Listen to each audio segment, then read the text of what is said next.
Hello students, welcome to get set commerce classes. कैसे हैं आप सब? I hope you are doing good. तो चलिए शुरू करते हैं। बच्चों, आज आप देखने वाले हैं कि जो बच्चे कॉमर्स स्ट्रीम से 12th से पास आउट होने वाले हैं या हो चुके हैं, उनके लिए मैनेजमेंट के अंदर कौन कौन से कोर्सेज अवेलेबल है और उनका क्या क्या स्कोप है, क्या क्या एलिजिबिलिटी क्राइटेरिया है, कितने साल की वो होती है, कितने साल की नहीं होती, उसमें क्या क्या जॉब अपॉर्चुनिटीज़ है। तो चलिए शुरू करते हैं। पहले जो कोर्स है वो है BBA, bachelors in business administration. ये मेनली कोर्स 3 साल का होता है। इसके अंदर बच्चों को पढ़ाया जाता है कि एक बिजनेस के अंदर सब कुछ चीज़ को कैसे मैनेज करना है, मतलब उसको एक पर्टिकुलर सारे फंक्शंस के बारे में बताया जाता है कि बिजनेस में कौन कौन से फंक्शंस होते हैं और उनको किस तरह वो मैनेज कर सकते हैं। ये कोर्स जैसे बता दिया, ये 3 साल का होता है। इसमें जो बच्चे खाली वही एडमिशन ले सकते हैं जो विद मैथ्स हो, मतलब जो BB है वो बच्चे नहीं कर सकते जो विदाउट मैथ्स हो। ठीक है, और कम से कम बच्चों के 50% मार्क्स आने चाहिए क्लास 12th में। इसका जो फोकस करता है वो management education and entrepreneurship skills, मतलब एक तरह से बिजनेस मैन के पास जो स्किल्स होनी चाहिए उस पर ही फोकस करता है ताकि वो अपने बिजनेस को अच्छी तरह मैनेज कर पाए। जो आगे हायर स्टडीज बंदा कहा जा सकता है, BBA के बाद वो MBA भी कर सकता है और as a student can either start working as a management trainees, मतलब अलग अलग पर्सनस को वो अपनी जो स्किल्स उसने सीखे वो दे सकता है।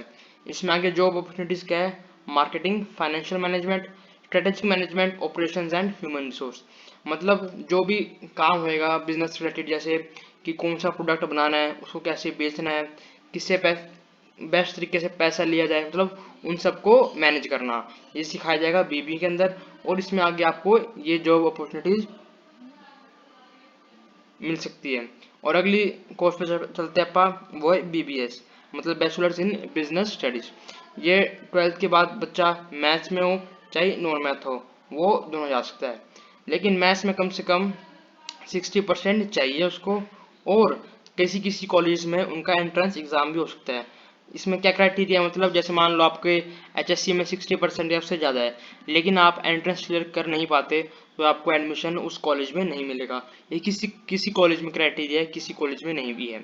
इसमें आपको क्या पढ़ाया जाएगा? Course focus on in depth business. इसमें खाली नॉर्मल, मतलब पूरी एक पर्टिकुलर डेप्थ में नहीं दी जाती, थोड़ी बहुत नॉलेज, मतलब थोड़ी थोड़ी हर चीज़ों की नॉलेज दी जाती है, लेकिन BBS में बहुत डेप्थ में नॉलेज दी जाती है, बस उसी चीज़ की एंटरप्रेन्योरशिप स्किल की।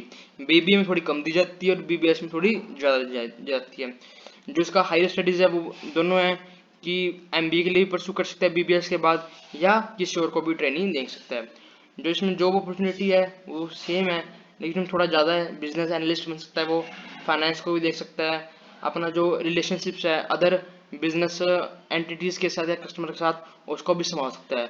अगर आप BBA या BBS में कंफ्यूज है तो आपको BBS के लिए जाना चाहिए, क्योंकि इसमें आगे ज़्यादा जॉब अपॉर्चुनिटीज़ है। फिर आता है BBE। ठीक है, यह है 10+2 के बाद कॉमर्स का बच्चा जो विद और विदाउट मैथ दोनों कोई भी हो सकता है, और मैथ्स में कम से कम 60% चाहिए। BBE के लिए भी कुछ कॉलेज एंट्रेंस एग्जाम लेते हैं, कुछ कॉलेज नहीं लेते। इसमें जो बच्चा है वो कोर्स फोकस करता है किसके ऊपर? और BBE की फुल फॉर्म होती है बैचलर्स इन बिजनेस इकोनॉमिक्स। इस मतलब इकोनॉमिक्स के साथ बिजनेस को जोड़ा जाता है और देखा जाता है कि कैसी डिमांड है, कैसी सप्लाई है उस पर्टिकुलर प्रोडक्ट की। और BBE इसलिए जो इकोनॉमिक्स है वो बिजनेस में हेल्प करती है ग्रो करने के लिए।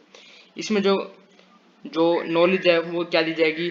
ये एनालिटिकल स्किल्स दी जाएगी कि इसको एनालाइज करना पर्टिकुलर, एक जैसे मान लो एक प्रोडक्ट है, एक मान लो प्रोडक्ट है, उसकी डिमांड ज़्यादा है लेकिन सप्लाई कम है, तो इस हिसाब से बिजनेस को पता चलेगा कि उसके प्राइस अगर बढ़ा देते हैं तो प्रॉफिट ज़्यादा होएगा, क्योंकि डिमांड तो ज़्यादा है लेकिन सप्लाई कम है। तो इस तरह का दोनों मेल मिला के BBE का कोर्स भी बहुत अच्छा है। इसके अंदर MBA भी आगे कर सकता है और मास्टर्स इन बिजनेस इकोनॉमिक्स, क्योंकि इसमें आपको इकोनॉमिक्स की भी बारे में बताया जाएगा, इको के बारे में भी बताया जाएगा।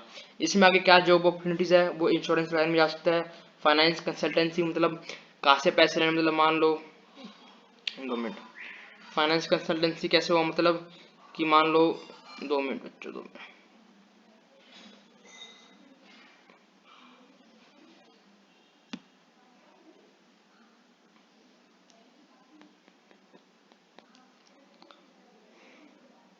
इसमें फाइनेंस कंसल्टेंसी में वो बताया जाएगा कि जैसे जो अपनी अपनी मान लो इकोनॉमी है उसके अंदर जो इंटरेस्ट रेट वो बहुत हाई है, तो वो बताएगा कि ये सब कुछ एनालाइज करके कि इस समय अपने को कितने अमाउंट का लोन लेना चाहिए ताकि जो इसका इम्पैक्ट है वो कम से कम आए। ये सारा होएगा अपने फाइनेंस कंसल्टेंसी में। वो अपनी फर्मों को भी बता सकता है या एज अ अपना खुद की प्रैक्टिस कर सकता है और दूसरी कंपनीज को भी बता सकता है। इसमें वो स्टॉक मार्केट में भी देख सकता है और इसमें जो कैरियर है वो आरबीआई के साथ भी हो सकता है, क्योंकि आरबीआई को तय करने होते हैं सीआरआर का रेट क्या है, एसएलआर का रेट क्या है, कौन कौन से डिसीजन ले ताकि इकोनॉमी ग्रो। उसके बाद आता है बीएमएस, ये है बिजनेस मैनेजमेंट स्टडीज। इसमें क्या बताएगा, इसमें विद और विदाउट मैथ दोनों हो सकते हैं और अगर मैथ है तो 60% चाहिए मिनिमम उसको मार्क्स। फिर इसमें जो बताया जाता है effective management behaviour aspects of an organisation, मतलब जो एक पर्टिकुलर ऑर्गेनाइजेशन का बिहेवियर होता है। जैसे मान लो आपने एक एक्स है जो एम्प्लॉई है कंपनी का, अगर आपने उसको मान लो डांट दिया या उसके ऊपर गुस्सा कर दिया, उसकी पे रुपीज जो उसकी सैलरी है वो काट ली, तो उसका जो इम्पैक्ट है वो नेगेटिव पड़ सकता है कंपनी के ऊपर। तो उनको किस तरह से मैनेज करे और किस तरह से उनको ख्याल रखे, तो बेसिकली बीएमएस में ये पढ़ाया जाता है। इसके अंदर आगे वो जाके एमबीए भी परस्यू कर सकता है और अपनी जो नॉलेज है वो लोगों में दे सकता है। इसके बाद इसमें जो है बेसिकली जो मैनेजमेंट के जितने भी कोर्सेज है उनकी सबकी जॉब अपॉर्चुनिटी सेम होती है, लेकिन जो कोर्सेज है उसमें जो नॉलेज है वो अलग अलग होती है, जिसकी वजह से जो उनकी पे है या सैलरी है वो बढ़ जाती है। मैनेजमेंट में जनरली ये 4 कोर्स ही है। अगर इसमें किसी को डाउट हो तो नीचे कमेंट कर सकते हो या मुझे मेल कर सकते हो getsetcommerce@gmail.com। Thank you and bye bye.